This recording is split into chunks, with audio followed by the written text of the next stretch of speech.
Hello friends, आज मैं आपको ट्विन क्राफ्ट ऐप यूज़ करके अच्छे अच्छे स्टोरी वीडियोस बनाना सिखाऊंगी। सो प्लीज़ मेरे साथ लास्ट तक बने रहें। सबसे पहले आप प्ले स्टोर में जाकर ट्विन क्राफ्ट ऐप डाउनलोड कर लीजिए।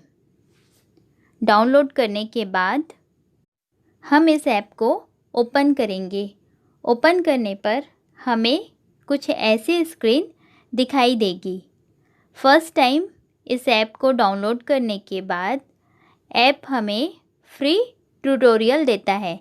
वो हमें कुछ गाइडलाइन देता जाएगा, हम उसको फॉलो करते जाएंगे और उसके बाद आपको ये स्क्रीन दिखाई देगी। अब इस स्क्रीन में हम किस तरीके से वीडियो बनाते हैं, चलिए सीखते हैं।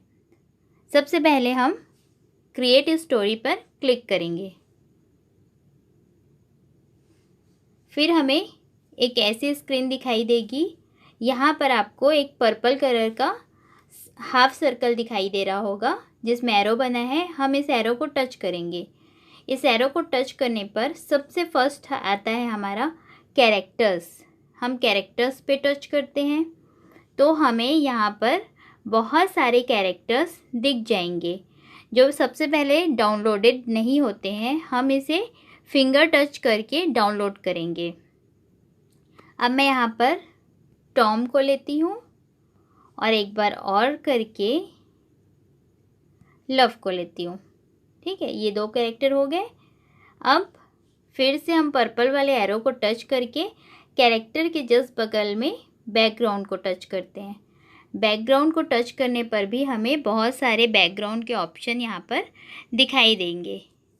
चलिए हम यहाँ पर बीच वाले ऑप्शन को सेलेक्ट कर लेते हैं। तो हम यहाँ पहुँच गए बीच पर। अब हम कैरेक्टर और बैकग्राउंड लाना सीख चुके हैं। इसके बाद हम कैरेक्टर्स के कुछ फीचर्स पर बात करते हैं। इन दोनों कैरेक्टर्स के सामने में आपको 4 एरो सिंबल दिखाई दे रहा होगा। हम जिसके भी सिंबल को टच करेंगे उसे हम कहीं पर भी ला और ले जा सकते हैं। जैसे कि आपने देखा, यहाँ टॉम मूव कर रहा है और ये लव मूव कर रही है। अब हम कैरेक्टर्स की सेटिंग पर बात करते हैं। हम जिस भी कैरेक्टर को टच करेंगे, जैसे मैं यहाँ पर टॉम को टच कर रही हूँ, यहाँ पर आपको ऊपर में बहुत सारे फेस दिखाई दे रहे होंगे। हम जैसा फेस रखना चाहते हैं वैसा फेस रख सकते हैं। ये सारे कैरेक्टर्स के लिए अवेलेबल है। जैसे मुझे यहाँ पर नॉर्मल फेस चाहिए तो मैं नॉर्मल पे क्लिक कर देती हूँ और फिर एक बार बीच में टच करूँगी तो सारे जितने भी यहाँ पर ऑप्शंस आए थे वो गायब हो जाएंगे। फिर एक बार टॉम को टच किया मैंने तो यहाँ पर मुझे कुछ ऑप्शंस दिखाई दे रहे हैं। जैसे आप देखिए, यहाँ पर ऊपर में राइट साइड में रीसाइज का ऑप्शन है।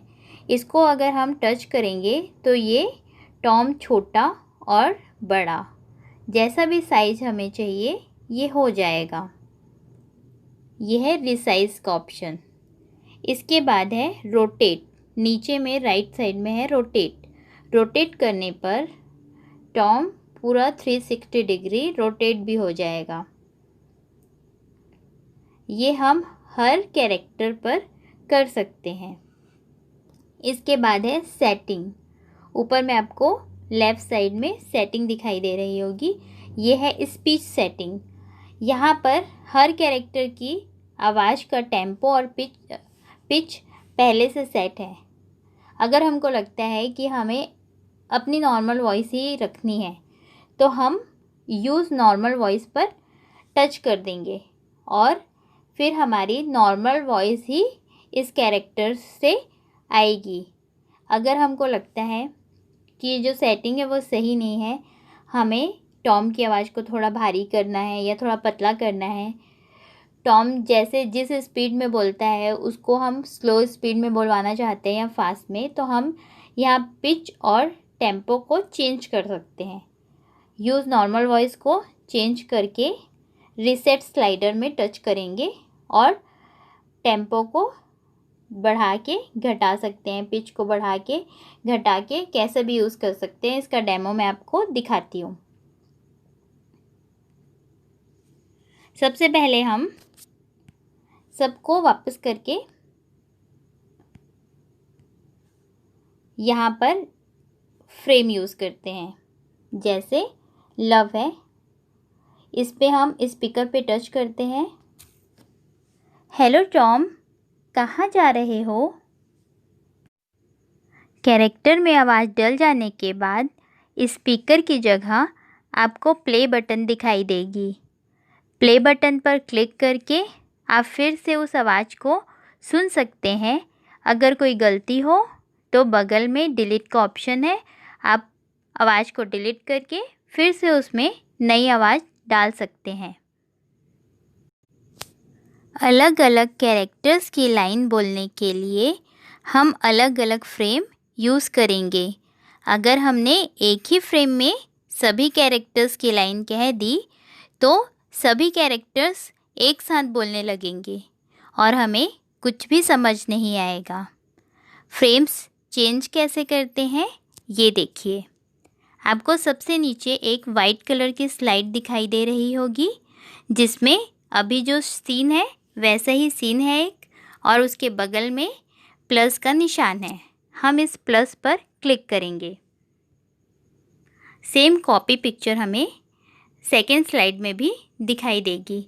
अब हम इसमें चेंजेस भी कर सकते हैं, जैसे टॉम को थोड़ा आगे लाना है या उसका हाथ ऊपर करके हाय बोलवाना है। ये देखो, हेलो लव, कहीं नहीं, बस घूमने आया हूँ। ये हमारी सेकेंड स्लाइड की आवाज़ हो जाएगी। और इसी तरीके से मूवमेंट भी चेंज हुआ। हम हर मूवमेंट के लिए अलग अलग स्लाइड यूज़ करेंगे। अब हम इसके कुछ और फीचर्स पर बात करते हैं। हम सबसे शुरू में जो हाफ सर्कल टच किए थे, फिर से उसे टच करते हैं। यहाँ कैरेक्टर और बैकग्राउंड हमने सीख लिया है। थर्ड ऑप्शन है ऐड म्यूज़िक। ऐड म्यूज़िक में आप इस फ्रेम में जो भी म्यूज़िक डालना चाहें, जो इस ऑप्शन में दिखाई देगा, या फिर आप बाहर से लाके इंपोर्ट करके भी डाल सकते हैं। फोर्थ ऑप्शन है ऐड टेक्स्ट। हम इसमें कुछ लिखना चाहें वो भी लिख सकते हैं। इसका डेमो मैं आपको बताती हूँ करके। हम इसे टच करेंगे ऐड टेक्स्ट को, तो कुछ ऐसे ऑप्शन हमें दिखाई देंगे। हम इन दोनों में से कोई भी टच करके यहाँ पर लिख सकते हैं, जैसे फन। ठीक है, डन किया मैंने, तो यहाँ पर बीच में आ गया फन। और इसी को अगर मैंने बैक किया,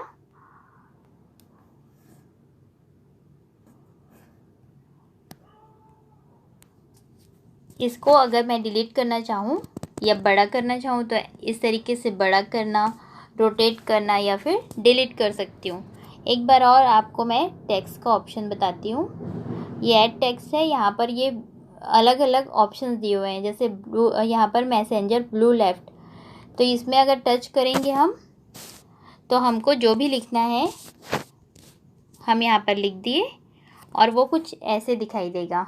ब्लू कलर के स्लाइड में हमें लिखा हुआ दिखाई देगा। तो इस तरीके से भी आप इसको यूज़ कर सकते हैं। अब हम इसको डिलीट कर देते हैं। ऐड टेक्स्ट के बाद का ऑप्शन है इंपोर्ट इमेज। हमें यहाँ कैरेक्टर्स और बैकग्राउंड बहुत लिमिटेड मिलते हैं, तो हम अपनी स्टोरी को रिच करने के लिए बाहर से भी कैरेक्टर्स, ऑब्जेक्ट या बैकग्राउंड ला सकते हैं। इसके लिए हम इंपोर्ट इमेज को टच करेंगे। यहाँ पर मेरी गैलरी ओपन होगी। यहाँ इरेज़र है, मतलब मैंने यहाँ पर अपने जितने भी पिक्चर्स हैं उसके बैकग्राउंड को इरेज करके रखा हुआ है। यहाँ से हम इस डॉग को लेते हैं। ये वहाँ जाने पर कुछ बड़ा साइज़ में होगा। हम अपनी दोनों उंगलियों का यूज़ करके इसे छोटा कर लेंगे, या फिर ऊपर मेरी साइज़ का ऑप्शन है, उसको भी आप टच करके इसे बड़ा छोटा जैसा भी करना चाहें कर सकते हैं।